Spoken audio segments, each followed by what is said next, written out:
الحمد لله رب العالمين والعاقبة للمتقين والصلاة والسلام على سيد الأنبياء والمرسلين وعلى آله وصحبه أجمعين أما بعد.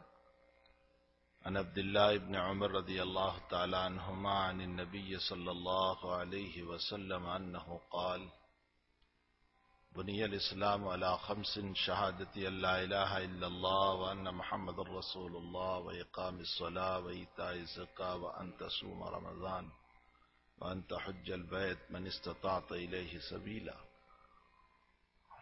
أو كما قال صلى الله عليه وسلم.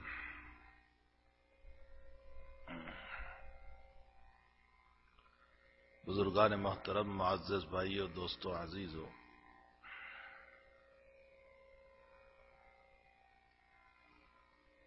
میں نے جو حدیث شریف پڑھی ہے اس میں نبی اکرم صلی اللہ علیہ وسلم کا ارشاد گرامی ہے: اسلام کی بنیاد 5 چیزوں پر ہے. ایک ہے ایمان، جس کو لا الہ الا اللہ محمد الرسول اللہ کہا جاتا ہے. دوسرا ہے نماز، اقامت صلاۃ. تیسرا ہے زکوٰۃ، ایتاء زکوٰۃ. چوتھا ہے حج، روزہ. اور پانچواں ہے حج. اسلام کی بنیاد ان 5 چیزوں پر ہے. ان میں سب سے پہلی چیز ایمان ہے. ایمان اللہ کی بہت بڑی دولت ہے، عظیم المرتبت دولت ہے. اللہ نے ہم کو جو ایمان نصیب کیا، جو ہدایت نصیب کی، اس کی قدر و منزلت بظاہر ہمیں دنیا میں نہیں ہے. جو اللہ نے ہدایت دی ہے، جو ایمان دیا ہے، رب کریم کے وہاں اس کا مقام قیامت میں بہت اونچا ہو. قرآن کریم میں ہے: وَلَوْ أَنَّ لِلَّذِينَ ظَلَمُوا مَا فِي الْأَرْضِ جَمِيعًا وَمِثْلَهُ مَعَهُ لَافْتَدَوْا بِهِ. ایک انسان قیامت کے دن جو دنیا میں ظلم کیا ہوگا، ایمان نہیں رکھا ہوگا، کفر کیا ہوگا، شرک کیا ہوگا، قیامت کے دن رب کریم کے پاس جب یہ پہنچے گا تو وہ عذاب کو دیکھ کر، جہنم کے وہ حالات کو دیکھ کر، اپنی سلطنت، اپنی حکومت اس پوری دنیا کے برابر ہو وہ بھی دینے کے لیے تیار ہو جائے گا کہ اللہ تو مجھے رہائی دے دے جہنم سے. اللہ کی طرف سے جواب ملے گا کہ آج تو پوری حکومت اور سلطنت دینے کے لیے تیار ہوا ہے. میں نے دنیا میں تجھ سے بہت چھوٹی چیز مانگی تھی، اور وہ چھوٹی چیز تھی ایمان. بس میں نے تجھ کو دنیا میں اتنا کہا تھا، مجھے ایک مان لے، میری توحید کا قائل ہو جا، میری وحدانیت کا قائل ہو جا. لیکن تو نے مجھ کو نہیں مانا دنیا میں. آج ایسی 10 حکومت دے دے تو بھی تیرے لیے رہائی اور چھٹکارا نہیں ہو سکتا. اس سے انداز ہوتا ہے کہ ایمان کتنی بڑی دولت ہے، اور اسی کا نام ہے ہدایت. اسی لیے قرآن کریم میں حق تعالی جل شانہ نے ہمیں ہر رکعت میں ہدایت کو مانگنے کا حکم فرمایا: اہدنا الصراط المستقیم صراط الذین انعمت علیہم. اے اللہ، ہمیں سیدھے راستے کی ہدایت عطا فرما. اہدنا الصراط المستقیم، ہدایت مانگنے کا ہمیں حکم فرمایا. ہم جو لوگوں کو دعا دیتے ہیں اللہ تمہیں ہدایت پر رکھے، یہ دعا کوئی معمولی دعا نہیں ہے. پھر ایمان کتنی بڑی دولت ہے. روایت میں ہے کہ حضور پاک صلی اللہ علیہ وسلم نے فرمایا کہ انسان جب زنا کرتا ہے، چوری کرتا ہے، لوٹ مار کرتا ہے، تو اس گناہ کے موقع پر ایمان کا نور اس کے دل سے نکل جاتا ہے.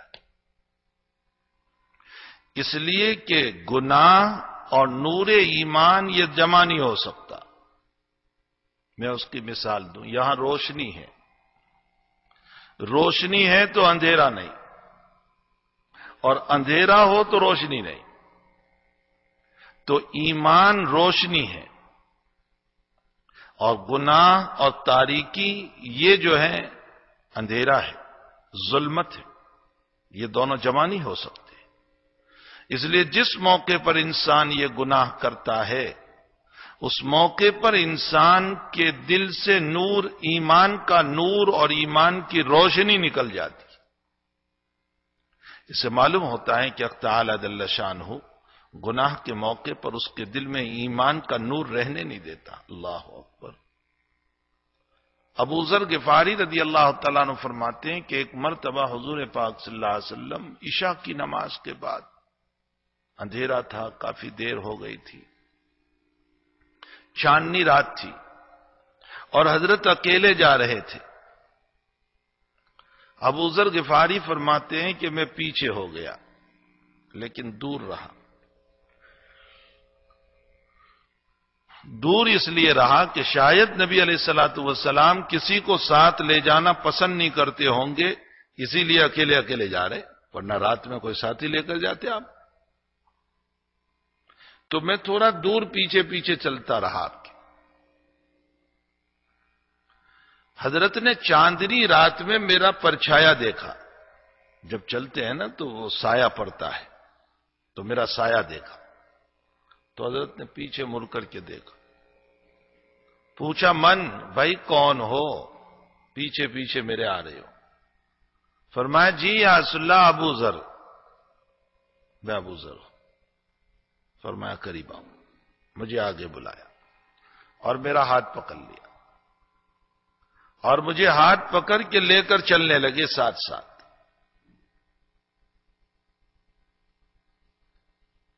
اور بہت دیر تک ساتھ چلتے رہے۔ اس کے بعد ایک جگہ آئی جہاں چاروں طرف پتھر تھے،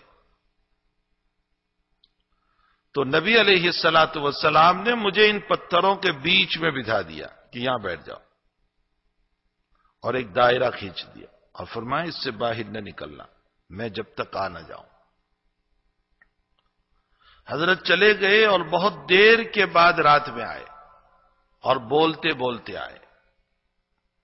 میں نے کہا کہ یا رسول اللہ صلی اللہ علیہ وسلم کوئی آدمی نہیں تھا، کچھ نہیں تھا، آپ کس کے ساتھ باتیں کر رہے تھے؟ تو فرمایا تم نے بات سنی؟ کہا جی آپ کسی سے بات کر رہے تھے؟ فرمایا جبریل امین تشریف لائے تھے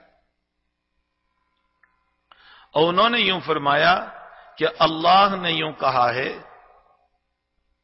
کہ ایمان والا جنت میں جائے گا، مسلم مسئلہ، ایمان والا جنت میں جائے گا۔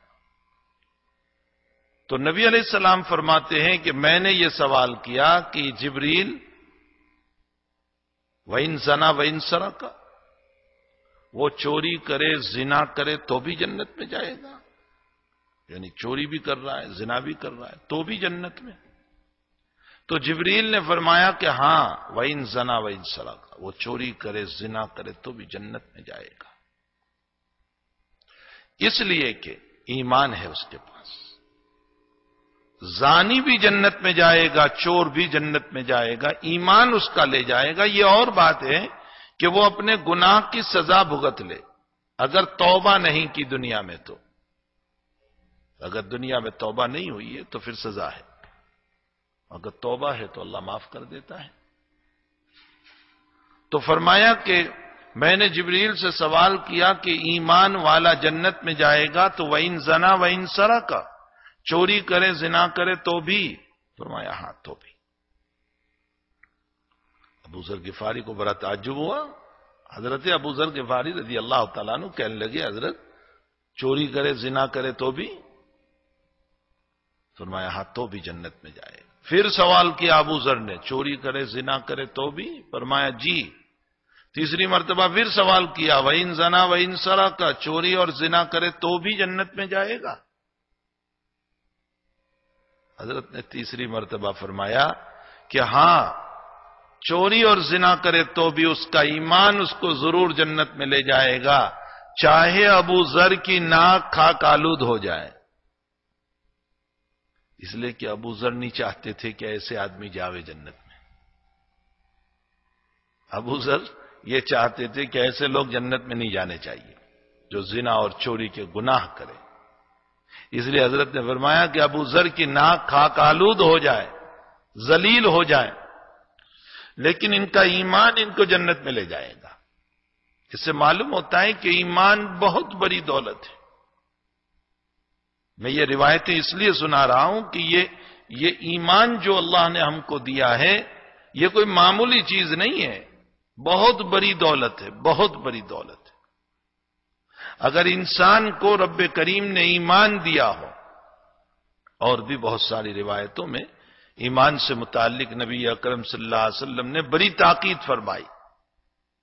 فرمایا من مات وهو يعلم انه لا الہ الا اللہ دخل الجنہ، مسلم کی روایت ہے۔ جو مرا اس عالم میں کہ آخری وقت میں لا الہ الا اللہ پڑھ رہا تھا، یعنی ایمان تھا، وہ ضرور جنت میں داخل ہوگا، وہ ضرور جنت میں داخل ہوگا۔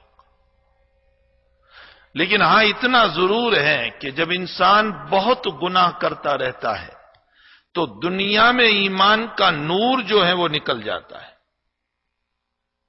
حدیث شریف میں ہے، مسلم شریف میں، کہ انسان گناہ کرتا ہے تو اللہ تعالیٰ اس کے دل پر ایک کالا نقطہ لگا دیتے ہیں، کالا نقطہ، سیاہ، بلیک۔ توبہ کر لیتا ہے تو صاف ہو جاتا ہے، اور اگر توبہ نہیں کرتا اور دوسرا گناہ کرتا ہے تو پھر دوسرا نقطہ لگتا ہے۔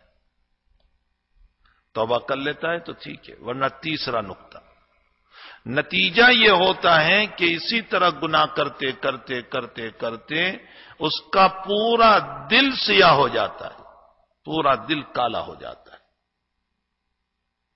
تو اب نقصان اس کا کیا ہوگا؟ ایمان تو ہے اس کے پاس، لیکن نیکی کرنے کی صلاحیت اللہ اس میں سے لے لیتا ہے، پھر اس کا دل گناہوں میں زیادہ چلتا ہے، اچھائیوں میں نہیں جاتا۔ آپ دیکھ لیں دنیا کے اندر جو لوگ بہت گناہ کرتے رہتے ہیں اور توبہ نہیں کرتے، پھر وہ ہمیشہ گناہ ہی میں چلتے رہتے ہیں، پھر ان سے گناہی کا وجود ہوتا ہے، وہ نیکیاں نہیں کرتے۔ کیوں؟ اس لیے کہ گناہ کرتے کرتے ان کا دل کالا ہو گیا، اور جب دل سیاہ ہو گیا، کالا ہو گیا، تو اچھے کاموں کی صلاحیت ختم ہو گئی، نیک کاموں کی صلاحیت ختم ہو گئی۔ امام غزالی رحمت اللہ علیہ نے لکھا ہے کہ اللہ کی سزا، عقوبت اللہ تبارک و تعالی، اللہ کی سزا جب اللہ بندے سے ناراض ہوتا ہے، یہ ہے کہ اللہ اس کو لایانی اور عبث اور بیکار کام میں لگا دیتا ہے۔ بیکار کام، جس سے دین کا بھی فائدہ نہیں، دنیا کا بھی فائدہ۔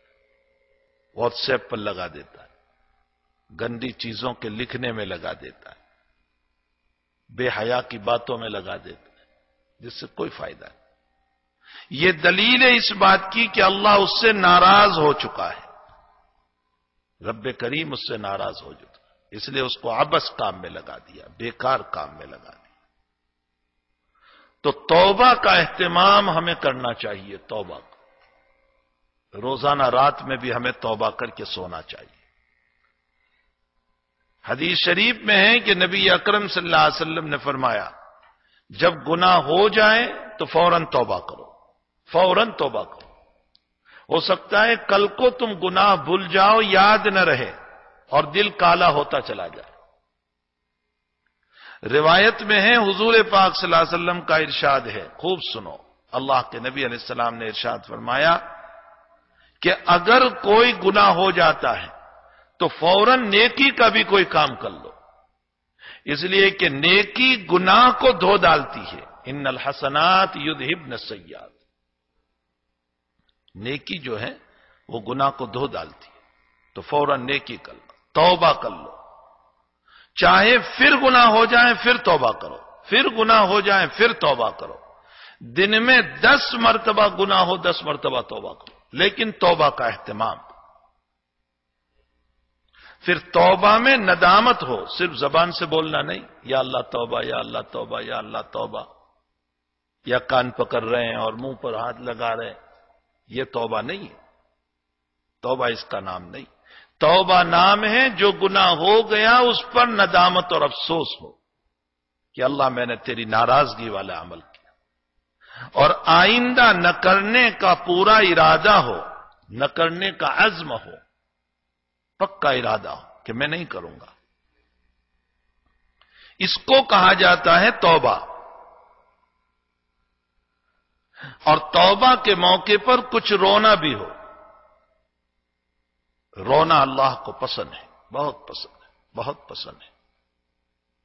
حدیث شریف میں ہے، نبی اکرم صلی اللہ علیہ وسلم نے فرمایا، مشکات شریف کی روایت ہے کہ جہنم کی آگ کو کوئی چیز بجھا نہیں سکتی، چاہے دنیا کے سارے سمندر کا پانی ڈال دو، اس کا ایک انگارہ بھی نہیں بجھ سکتا. مشکات کی روایت میں ہے کہ ایک مرتبہ جبریل تشریف لائے حضور پاک صلی اللہ علیہ وسلم کے پاس اور چہرہ غمگین تھا.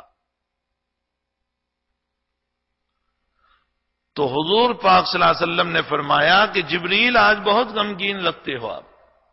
فرمایا یا رسول اللہ، اللہ نے بڑی عجیب آج بات کھولی. فرمایا کیا کھولا؟ فرمایا اللہ نے جہنم کو پہلے 1000 سال تک گرمایا، آگ کو تپایا تو آگ سفید ہو گئی. پھر 1000 سال تک آگ کو گرمایا تو آگ سرخ ہو گئی، لال ہو گئی. پھر 1000 سال تک آگ کو گرمایا تو آگ سیاہ اور کالی ہو گئی. اور اب یہ کالی ہی رہے گی ہمیشہ. تو 3000 سال تک اللہ اس کو گرماتا رہا. جب یہ جبریل کا بیان سنا تو حضور پاک صلی اللہ علیہ وسلم کی آنکھوں سے بھی آنسو بہنے لگے. تو اللہ کو آنسو بہت پسند ہے، رونا بہت پسند ہے، بہت پسند ہے. افسوس کہ دنیا میں ہم ایسے مشغول ہو چکے ہیں کہ ہمارے آنسو خشک ہو گئے، چلے گئے. اب ہماری آنکھوں میں رونا نہیں ہے. ہمارے دل پتھر ہو گئے، ہمارے دل پتھر ہو گئے، بلکہ پتھر سے زیادہ سخت ہو گئے. پتھر کا حال تو یہ ہے کہ وہ بھی اللہ کے خوف سے رونے لگتا ہے، گر پڑتا ہے. قرآن میں ہے، اللہ فرماتے ثم قست قلوبکم من بعد ذلك فهي كالحجارة او اشد قسوة. بعض پتھر وہ ہیں کہ جو میرے خوف سے اوپر سے نیچے آ جاتے ہیں. بظاہر ہم کو یہ لگتا ہے کہ یہ پتھر ویسے ہی گر گیا، وہ ویسے ہی نہیں گرا، اللہ کے خوف سے گرا ہے. اور بعض پتھر کے باب میں اللہ نے فرمایا وَإِنَّ مِنْهَا لَمَا يَتَفَجَّرُ مِنْهُ الْأَنْهَارُ وَإِنَّ مِنْهَا لَمَا يَشَّقَّقُ فَيَخْرُجُ مِنْهُ الْمَاءُ. بعض پتھر وہ ہیں کہ جس کے اندر سے پانی نکلتا ہے. روتے ہیں پتھر بھی، لیکن ہم پتھر سے زیادہ سخت ہو چکے، ہمیں رونا نہیں آتا. تو رونے والے کے آنسو اتنے قیمتی ہے، اللہ کے وہاں اتنے قیمتی ہے کہ اللہ اس کے ذریعے سے جہنم کی آگ بجھا سکتا. ہمارے اکابر فرماتے ہیں کہ اللہ کے وہاں سب کچھ ہے، کبریائی بھی ہے، بلندی بھی ہے، عزت بھی ہے، دولت بھی ہے، ثروت بھی ہے، سب کچھ ہے، لیکن تواضع نہیں ہے. اللہ کے وہاں تواضع نہیں. تواضع عاجزی اور جھکنا اس کا ہوتا ہے جو محتاج ہو. جب اللہ محتاج ہی نہیں تو تواضع کیوں کرے؟ اللہ ضرورت مند نہیں تو وہ تواضع کیوں کرے؟ اللہ فقیر نہیں تو وہ تواضع کیوں کرے؟ اللہ پر بیماری نہیں تو وہ تواضع کیوں کرے؟ اللہ پر ضعیفی نہیں تو وہ تواضع کیوں کرے؟ اللہ پر موت نہیں تو وہ تواضع کیوں کرے؟ تواضع وہاں نہیں.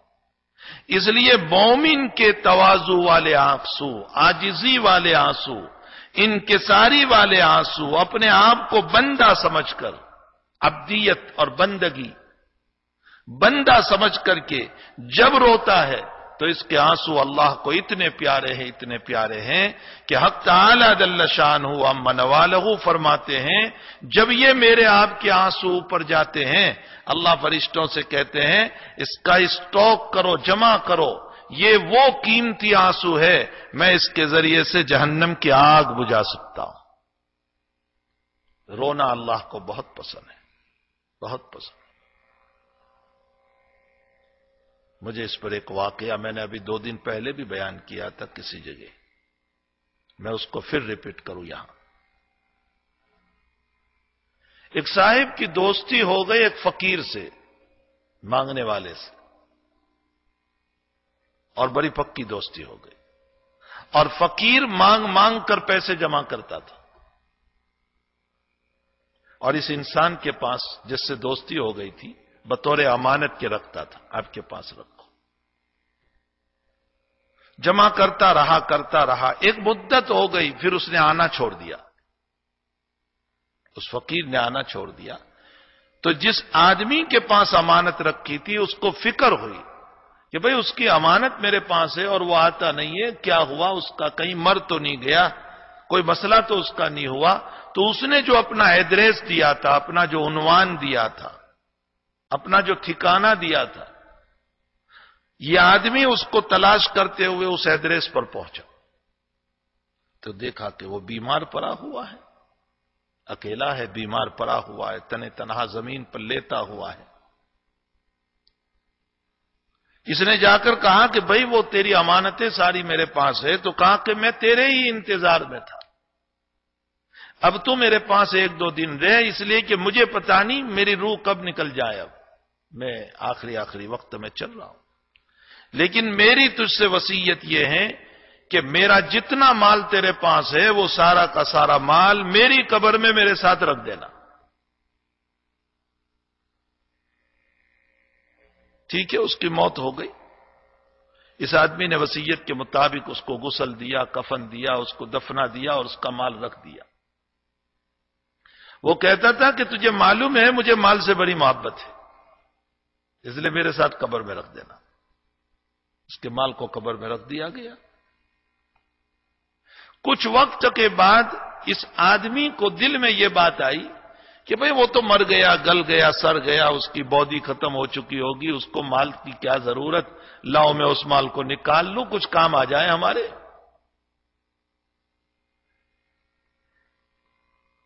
اس لیے یہ آدمی اس کی قبر پر گیا اور اس کی قبر پر جا کر قبر کھودی اور اس کے اندر پیسے نکالنے کے لیے اترا، تو وہ پیسے جو ہیں اس کے بدن کے اوپر چپکے ہوئے تھے۔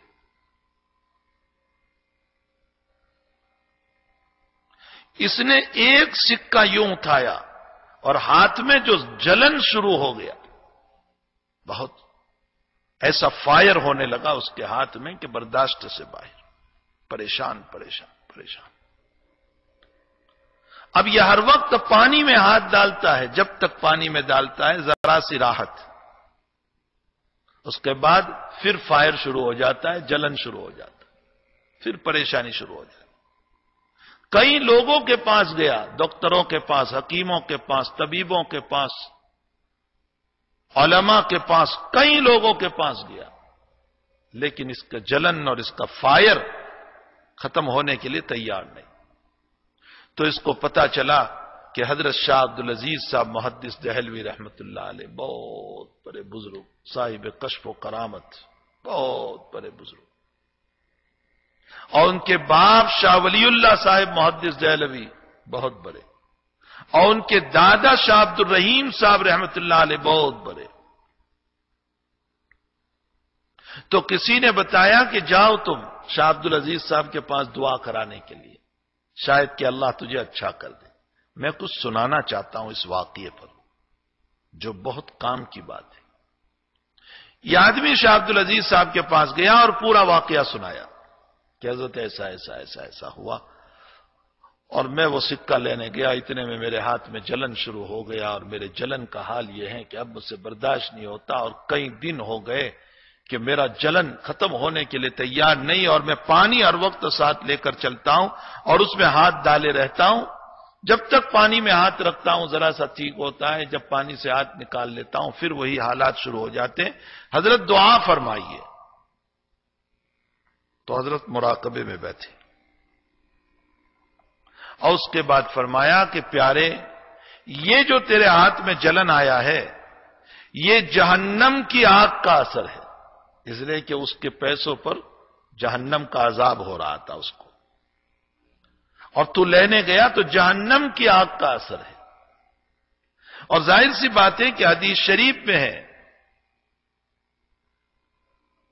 کہ یہ مشکل ہے، اللہ سے دعا کر تو۔ جب حضرت نے فرمایا کہ مشکل ہے دور ہونا، تو وہ رونے لگا، بہت رونے لگا، بہت رونے لگا، آنسوؤں کی بھرمار ہو رہی تھی،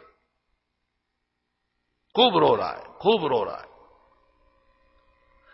تو جب اس کے آنسو بہت نکلے تو حضرت نے فرمایا یہ تیرے آنسو جو نکلے ہیں نا اس کو ہاتھ پہ لگا دے، یا ہاتھ پہ لگا دے۔ اس نے ہاتھ پر لگایا اور 2 منٹ میں ہاتھ اچھا ہو گیا، جلن ختم۔ وہ کہنے لگا حضرت یہ کیا کرامت ہو گئی آپ کی کہ آج کئی وقت سے میں اس فائر اور آگ کو لے کر چل رہا تھا، 2 منٹ میں کیا ہو گیا؟ فرمایا میں نے کچھ نہیں کیا، میرے آقا صلی اللہ علیہ وسلم کا فرمان ہے کہ جہنم کی آگ کو اگر کوئی بجھا سکتا ہے تو وہ رونے والے کے آنسو بجھا سکتے ہیں۔ یہ جہنم کی آگ کا اثر تھا، جب تو رویا ندامت کے ساتھ تو آنسو جو نکلے اور تو نے آنسو کو اپنے ہاتھوں پر لگایا، یہ حدیث کی برکت سے ان آنسوؤں نے جلن کو ختم کر دیا۔ یہ ہے یہ جو آنکھ کے آنسو ہیں نا، اتنے قیمتی۔ حدیث شریف میں ہے کہ رونا نہ آوے تو رونے کا مزاج بناؤ، کم سے کم رونے جیسا چہرہ بناؤ، ایسا چہرہ بناؤ چاہے بتکلف کیوں نہ ہو، بناوٹ ہی کیوں نہ ہو، آرٹیفیشل کیوں نہ ہو، بناوٹی چہرہ بنا۔ ہم جب چلتے ہیں یا آپ کے وہاں بھی چوراہے پر جب گاڑی رکتی ہے تو آج کل کوئی مانگنے والے آتے ہیں، 1-2 کھڑے ہوتے ہیں۔ جب ریڈ لائٹ ہوتی ہے تو مانگنے والے آتے ہیں۔ ہمارا پہلے سے پکا ارادہ ہوتا ہے کہ اس کو نہیں دیں گے، لیکن وہ جب منہ بنا کر کے آتا ہے، عاجزی والا منہ بنا کر کے، چھوٹا سا منہ بنا کر کے آتا ہے، یا وہ منت سماجت کرتا ہے، میرے بچے بھوکے ہیں، میرے گھر والے بھوکے ہیں، میرے اہل و عیال بھوکے، تو ہمارا ارادہ نہ دینے کا تھا، پھر بھی ہم اس کو دے دیتے ہیں۔ تو رب کریم کے سامنے نبی اکرم صلی اللہ علیہ وسلم فرماتے ہیں کہ رونا نہ آوے تو رونے کا چہرہ بناؤ ایسا، اللہ اس صورت پر بھی تمہیں عطا کر دے گا اور تمہاری دعا کو قبول کر لے گا۔ فَإِن لَّمْ تَبْكُوا فَتَبَاكُوا، رونا نہ آوے تو بتکلف رو، بناوٹی چہرہ بناؤ۔ حالانکہ اللہ کو معلوم ہے کہ یہ بناوٹی چہرہ ہے، لیکن اللہ نقلوں پر بھی دے دیا کرتا ہے۔ موسیٰ علیہ الصلوۃ والسلام کے مقابلے میں جب جادوگر آئے تو موسیٰ جیسا لباس پہن کر کے آئے تھے، اللہ نے ان کو ایمان دے دیا، حالانکہ وہ تو موسیٰ کے مقابلے پر فرعون کی طرف سے آئے تھے اور فرعون نے بڑے بڑے انعام کا ان کو وعدہ کیا تھا، لیکن اللہ نے ایمان دے دیا۔ حضرت موسیٰ علیہ السلام نے رب کریم سے سوال فرمایا کہ اللہ میرے مقابلے میں تھے اور تو نے ان کو ایمان دے دیا۔ رب کریم نے فرمایا موسیٰ تیری شکل بنا کر کے آئے تھے، تیری شباہت لے کر کے آئے تھے، تو میں نے تیری نقالی اتارنے پر ان کو ایمان دے دیا۔ اللہ حقیقت اس کو تو کر دے، میں شباہت لے کر آیا ہوں۔ شاعر کہتا ہے کہ میرے پاس ظاہر میں کچھ نہیں ہے، میں تو ایک نبی علیہ السلام کی مشابہت لے کر کے آیا ہوں، میرا چہرہ حضور جیسا بنا کر کے آیا ہوں، اے اللہ تو اس کو حقیقت بنا دے۔ تو رونا چاہیے یا رونے والا چہرہ بنانا چاہیے؟ بہرحال میں یہ کہہ رہا تھا کہ ایمان عظیم المرتبت دولت ہے اور اسی کا نام ہدایت ہے، اور ہر رکعت میں ہم کو یہ کہا گیا کہ مجھ سے ہدایت مانگو، اہدنا الصراط المستقیم، ہدایت مانگو۔ اب ایمان کہتے ہیں کس کو؟ ایمان نام کس کا ہے؟ التعظیم لامر اللہ، اللہ کے جتنے احکام اور عبادت ہیں اس کو عظمت کے ساتھ ادا کرو، عظمت کے ساتھ۔ اس لیے کہ ایک آدمی قانون کا فالو تو کرتا ہے لیکن حکومت کی عزت نہیں کرتا، تو اس کا مطلب زبردستی کا سودا ہے نا؟ وہ زبردستی کا سودا ہے کہ بھئی یہ تو پولیس والے ہیں، اس لیے میں قانون پہ چلتا ہوں ورنہ میں پکڑا جاؤں گا، ورنہ حکومت کو میں نہیں مانتا. یہ باغی ہے، اس کو باغی کہا جائے گا. کسی بھی قانون کے فالو کرنے کے لیے اس حکومت کی عظمت ضروری ہے آپ کے وہاں، اس کی عزت بھی کرنا ہوگا. اللہ نے اس قرآن میں جو احکام نازل فرمائے، رب کریم نے جو احکام ہمارے نازل فرمائے، اس کو اللہ کی عظمت کے ساتھ ماننا کہ میرے رب کا حکم ہے یہ. اور اگر یوں مانتے ہیں کہ چلو یہ قرآن کا حکم تو اب اترا ہے اس لیے میں مان لیتا ہوں، ورنہ اللہ کی کوئی عظمت نہیں، تو وہ ایمان والا ہی نہیں ہو سکتا. وہ چاہے روزانہ قرآن پڑھیں اور روزانہ چاہے وہ نماز بھی پڑھیں اور زکوٰۃ بھی دیں اور حج بھی کریں، یہ سارے احکام ہیں اللہ کے، لیکن اللہ ہی کی عظمت نہیں ہے تو وہ مومن کہاں ہوگا؟ اللہ کی عظمت کے ساتھ اللہ کے احکام کو ماننا، التعظیم لامر اللہ. اور نمبر 2، الخدمت لخلق اللہ، یہ بھی ایمان ہے. 2 چیزیں، اللہ کے احکام کو اللہ کی عظمت کے ساتھ مانو اور اللہ کی مخلوق کی خدمت کرو. حدیث شریف میں فرمایا حضور پاک صلی اللہ علیہ وسلم نے کہ اللہ یوں کہتا ہے، الخلق عیال اللہ، یہ مخلوق جو ہے نا، یہ ساری یہ گھوم رہے ہیں سارے، اللہ کہتا ہے میرا قبیلہ ہے، یہ میرا قبیلہ ہے، میرا اہل و عیال ہے یہ سب. فرمایا جو یہ چاہتا ہو، نبی علیہ السلام فرماتے ہیں کہ اللہ یہ کہہ رہا ہے، جو آدمی یہ چاہتا ہو کہ اللہ آپ کے ساتھ اچھا معاملہ کرے تو آپ اللہ کے بندوں کے ساتھ اچھا معاملہ کریں. اللہ. اب آئیے، جو آدمی صرف چیریٹی کرتا ہے، مخلوق کی خوب خدمت کرتا ہے، خوب کام کرتا ہے، خوب کام کر رہا ہے، لیکن اللہ کے احکام عبادتوں کو ادا نہیں کرتا، اس کا ایمان بھی کامل نہیں ہے، ناقص ہے. اور جو آدمی صرف نماز ہی نماز، روزہ، زکوٰۃ، حج کرتا رہتا ہے اور مخلوق کی خدمت نہیں کرتا، اس کا ایمان بھی ناقص اور ادھورا ہے. دونوں کو ملا کر ایمان کامل ہوگا. اللہ کے احکام کو تعظیم کے ساتھ ماننا، اس کا پورا کرنا، اور اس کی مخلوق کے ساتھ ہمدردی کرنا. آج بہت سے لوگ وہ ہیں جو اس پارٹ کو لے رہے ہیں، اس کو چھوڑ رہے ہیں، اور بہت سے وہ ہیں جو اس پارٹ میں تو خوب ہے، مخلوق خدا کی خدمت پہ خوب ہے، لیکن ادھر عبادت پہ نہیں. دونوں کا ایمان ناقص ہے. ایمان کامل تب ہوتا ہے جب دونوں ملا کر کے عمل کریں گے. اللہ جل شانہ ہم تمام کو اسی طرح ایمان کو کامل بنانے کی توفیق عطا فرمائے. ایمان بہت بڑی دولت ہے. انشاءاللہ اس سلسلے میں کل کی مجلس ایمان کی حقیقت پر اور کچھ باتیں عرض کروں گا. اللہ ہم سب کو عمل کی توفیق عطا فرمائے.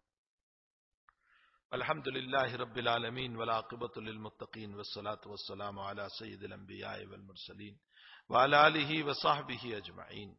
اللہ ہمارے گناہوں کو معاف فرما، اللہ ہمارے قصوروں سے درگزر فرما. اللہ جو تو نے ایمان دیا، جو ہدایت دی، اے اللہ ہم اس کا بدلہ تجھے ادا نہیں کر سکتے.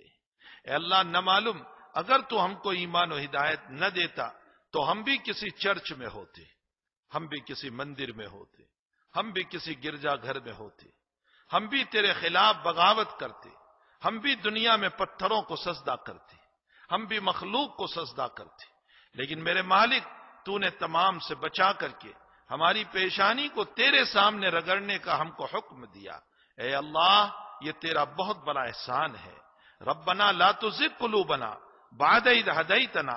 اے اللہ اس ہدایت کے بعد ہمیں ضلالت میں نہ لے جانا، ایمان کے بعد ہمیں کفر میں نہ لے جانا. اے اللہ غلط راستوں سے ہماری حفاظت کرنا، غلط طریق سے ہماری حفاظت کرنا. اے اللہ بغار سے ہماری حفاظت کرنا. ہماری زندگی